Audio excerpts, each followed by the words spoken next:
بسم الله الرحمن الرحيم. الحمد لله الذي أنزل على عبده الكتاب ولم يجعل له عوجا قيما لينذر بأسا شديدا من لدنه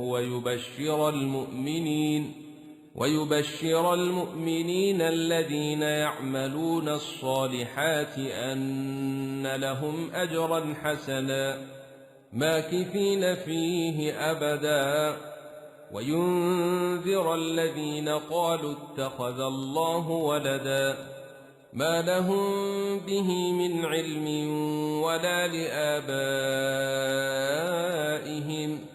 كبرت كلمة تخرج من أفواههم إن يقولون إلا كذبا، فلعلك باخع نفسك على آثارهم إن لم يؤمنوا بهذا الحديث أسفا.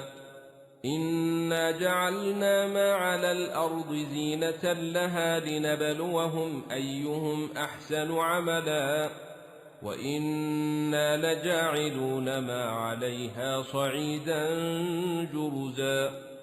أم حسبت أن أصحاب الكهف والرقيم كانوا من آياتنا عجبا، إذ أوى الفتية إلى الكهف فقالوا ربنا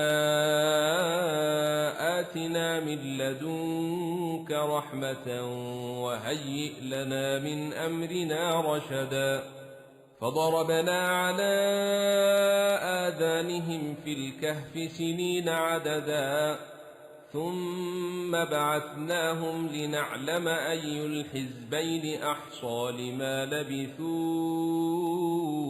أمدا. نحن نقص عليك نبأهم بالحق، إنهم فتية آمنوا بربهم وزدناهم هدى، وربطنا على قلوبهم إذ قاموا فقالوا ربنا رب السماوات والأرض لن ندعو من دونه إلها لقد قلنا إذا شططا، هؤلاء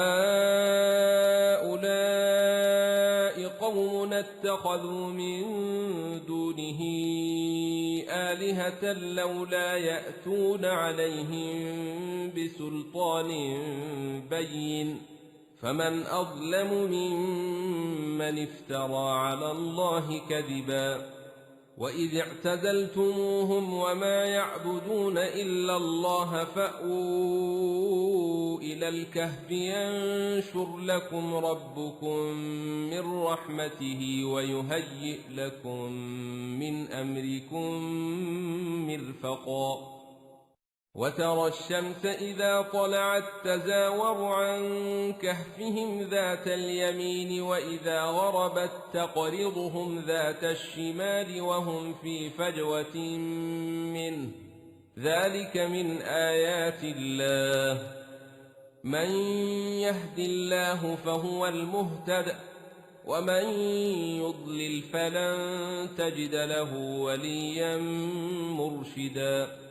وتحسبهم أيقاظا وهم رقود ونقلبهم ذات اليمين وذات الشمال وكلبهم باسط ذراعيه بالوصيد، لو اطلعت عليهم لوليت منهم فرارا ولملئت منهم رعبا.